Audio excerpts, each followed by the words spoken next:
McDonald, President of the Friends of the Saratoga Libraries. And on behalf of the Friends, I want to thank everyone who has helped so much. Hi, I'm Stan Arterberry, Chancellor of the West Valley Mission Community College District. Welcome to Sit Down with Stan. Make our community better by working together. The community colleges have done a great job. Remember, we are your college in your backyard.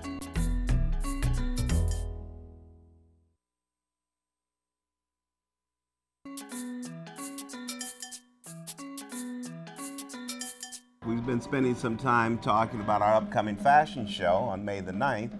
I think I'd like to take this opportunity to give you a little bit and give you a little taste of what you would see on May the 9th. Will, why don't you give us a little taste of the event and show some of the models that are going to be with us on May the 9th. Okay, this outfit is done by Zara Sharu, and her title of her line is Endless Summer, and she got inspired by the beach summer girl, California typical, girl style. And this pants has two cargo pockets on each side, and then three drawstrings on the waist and on the bottom, and it has a top stitches. And the top is really quite cute, that in a white shirt underneath, and then it has a off-shoulder t-shirts on top. Is that something they would wear to the beach? Yeah, okay. I will wear that piece on the beach. And this is done by Lynette Sauer, and her title is Fresh Squeezed, and she wants to make some comfortable and functional, and then at the same time fresh outfit. So she made a little ribbon on the bottom, and eyelet is really hard for her to finish. And also the belt is kind of unique, and it adds some, kind of different. I'm glad that you could take time out of your busy schedule. I'm going to spend a little time with you talking about your group and getting some insights into the economy and what you feel is in the forecast for our valley. The Silicon Valley Manufacturing Group, how did that organization get started? David Packard, co-founder of Hewlett-Packard, formed the group back in 1978 out of a concern that he had that private sector leaders were not working with each other, let alone the broader community, on the pressing issues facing their companies as employers and job providers here in the region, but also the issues that impacted the quality of life of their employees and every working family in the valley. So this is not an organization that plays a role in attracting businesses to come, involved in development, business development. Is that one of the functions of your organization? Like so much that David Packard did, the manufacturing group is very unique in its focus. We are not a traditional business group. It's not your grandfather's Oldsmobile. It is a group that is focused primarily on quality of life issues that impact the economic well-being of companies trying to recruit and retain world-class employees, but also impact every working family and the issues that we talk about around the dinner table. Can we afford a home here? How is traffic impacting our quality of life? Is there a good education system for our kids and our employees? How is our environment in terms of air, water, and land? That's the issues that he felt then, and we feel even more strongly now, impact Silicon Valley's long-term success. And looking at the economy, and we recognize that California has really gone through some changes, and it's really been impacted here in Silicon Valley. I think I recently read a report that we had one of the highest unemployment rates in the state of California as a county here. How do you feel we are addressing, and how are our business addressing this economic downturn that's impacting Silicon Valley? I would say, oh, what a difference 30 months can make. 30 months ago, Stan, as you know, we had an unemployment rate of 1.3%. Today, it's the highest in the nation for a major metropolitan area at 8.4%. 30 months ago, we had just come off of a 6-year run where we added 300,000 net new jobs. We have now lost 194,000 jobs in the last 30 months. It is a very challenging time, both from a structural and cyclical perspective. Cyclically, we all know that Silicon Valley's economy has long times of boom, followed by, regrettably, short times of bust. And it's usually 6 to 10 years of boom, followed by anywhere from a year to 3 years of bust. And that's cyclical based on invention and entrepreneurship. The structural issues are the greater concern, and that is, are we dealing with the cost of living issues here relative to recruiting and retaining employees, so that whether you're recruiting faculty or we're recruiting an engineer or the city is recruiting a police or a firefighter, can they afford to live here?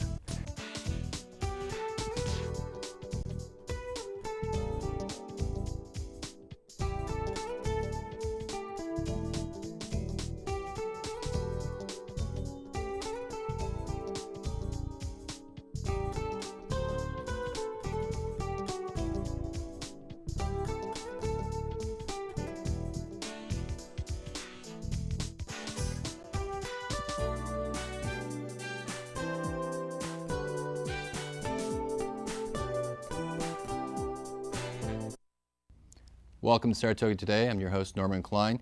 Today we have a special guest. She's been called a rising star in the publishing industry, a mover and shaker by the media. We welcome our own Saratoga resident, Catherine Burr, to discuss her popular new title, Silicon Secrets. Welcome, Catherine. Thank you very much, Norman. I'm so glad to be here. This is fun because this is our first time we're actually having an author on the show, and a local author is even better than ever, so I'm kind of excited to get into this. And by the way, I did read the book for the last couple of days. I almost read it all one night, which is amazing. I actually do hear that a lot. It's a fairly quick read, and we'll get into it a little bit. But I want to talk about you for a few minutes now. Sure.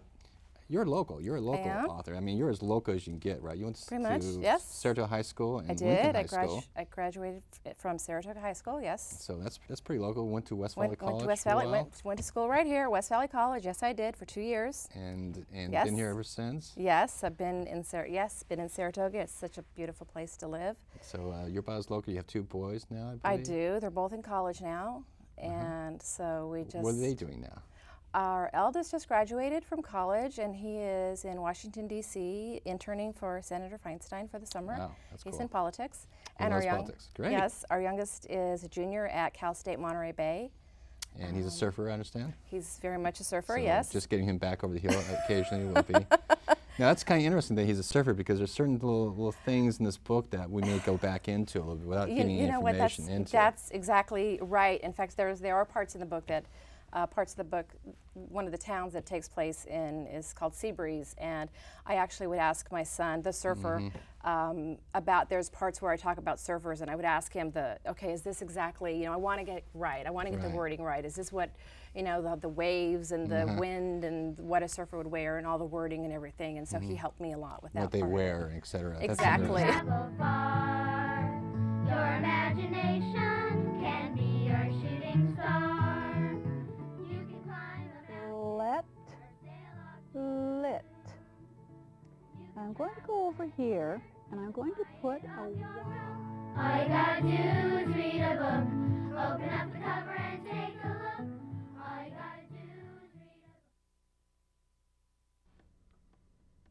book. Hello. Hi, boys and girls. Welcome to the reading room. It's wonderful to have you with me again. We have such a good story today, boys and girls. It's a Roger Hargreaves, Mr. Man story.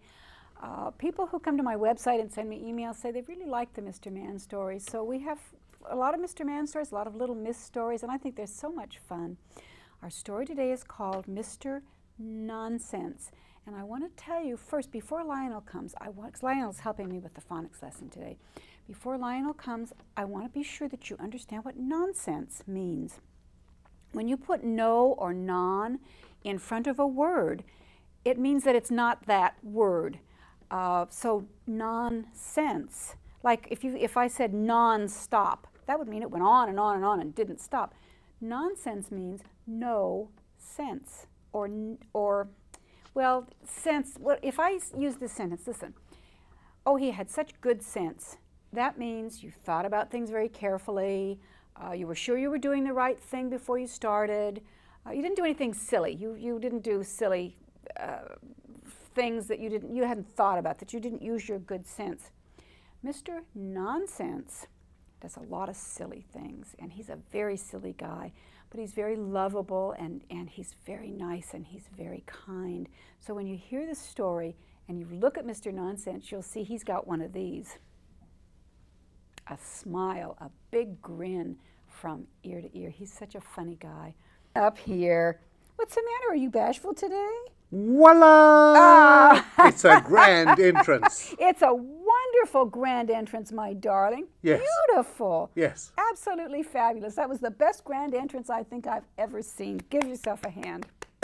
Good job.